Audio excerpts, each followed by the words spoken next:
It's Saturday, January 24th, 2026, and you're listening to KoiCast. Also, apparently today is Compliment Day and Macintosh Computer Day, which feels like the universe saying, be nice. And also, reboot your entire personality. I'm Hunter. And I'm Riley. And yes, we're doing the thing where this whole episode is cooked up by a swarm of automations and AI tools. If it gets slightly unhinged, that's not a bug, it's the vibe. Today's big story is Alibaba open sourcing Qwen 3 TTS, and this is not a cute demo drop. People are calling out two model sizes, multilingual speech, low latency streaming, and, the spicy part, zero-shot voice cloning from a few seconds of audio. Wait, hold up. A few seconds is the part where every creator on Earth goes, oh my god, I can dub everything? And every legal team goes, oh my god, I'm going to faint. Exactly. So question of the day. Is this the death of premium TTS subscriptions, or the birth of 1,000 janky self-hosted voice demos? Both. It's always both. Like, premium TTS isn't dead because people pay for reliability, UI, hosting, and not having to become a part-time GPU mechanic. But open source TTS this good? That's a pricing punch to the face. Yeah.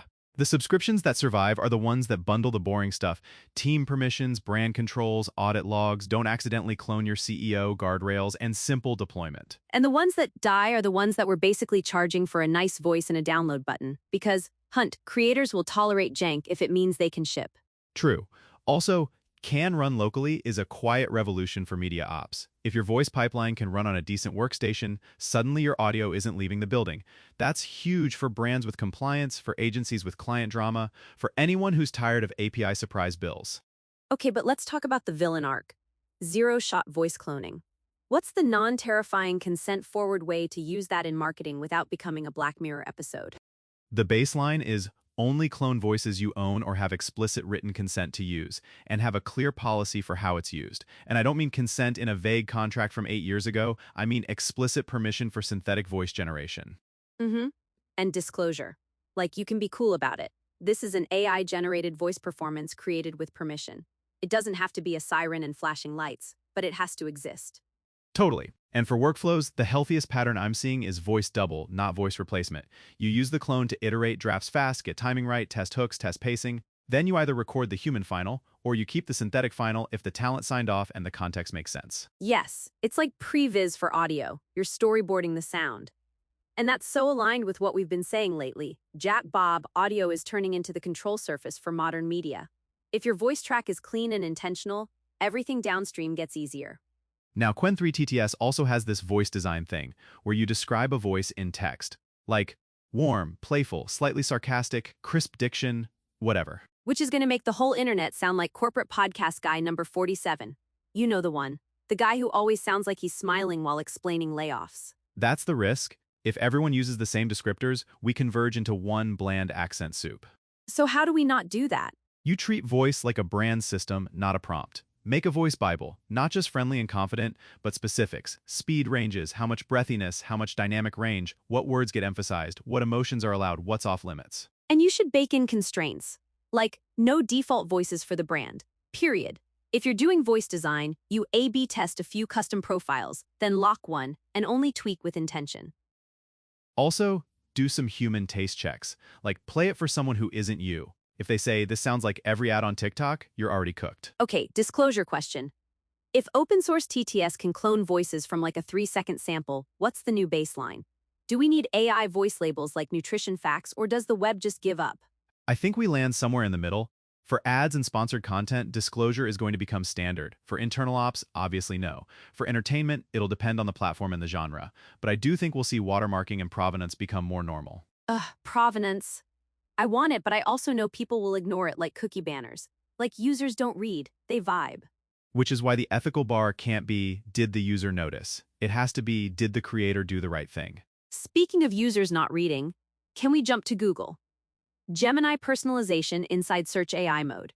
It's opt-in, it connects to stuff like Gmail and Photos, and it tailors answers.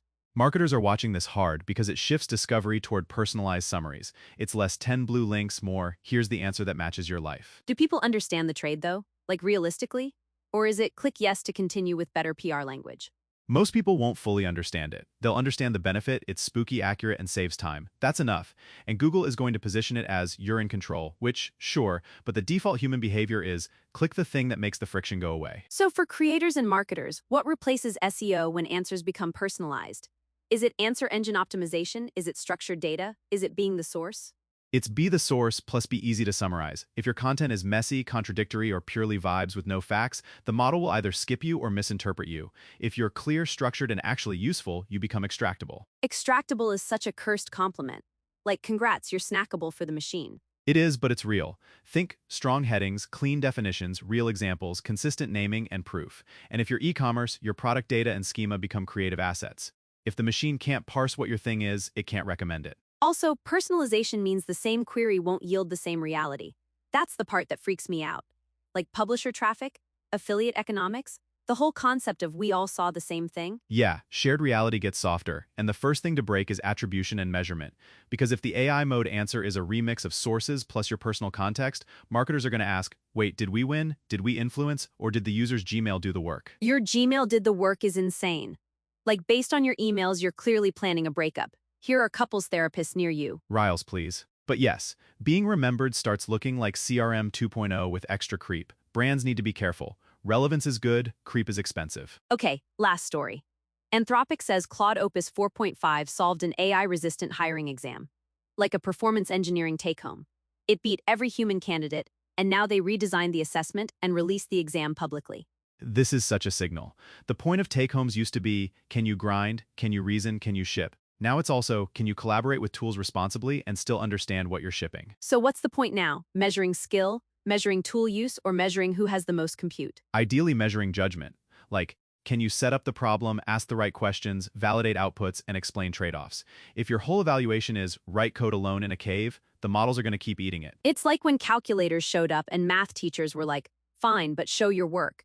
Now it's, fine, use the agent, but show your thinking. Exactly. And for creative teams, it's the same. The differentiator isn't can you generate, it's can you direct, evaluate, and deploy. Which loops back to Qwen 3 TTS. Open source voice means everyone can generate. The winners are the ones with taste, consent, and a workflow that doesn't melt at scale. Quick ecosystem pulse before we wrap. We've got open models getting more capable locally, AI video pipelines getting more production ready, and search becoming more like a personalized assistant than a directory. The trend is the same.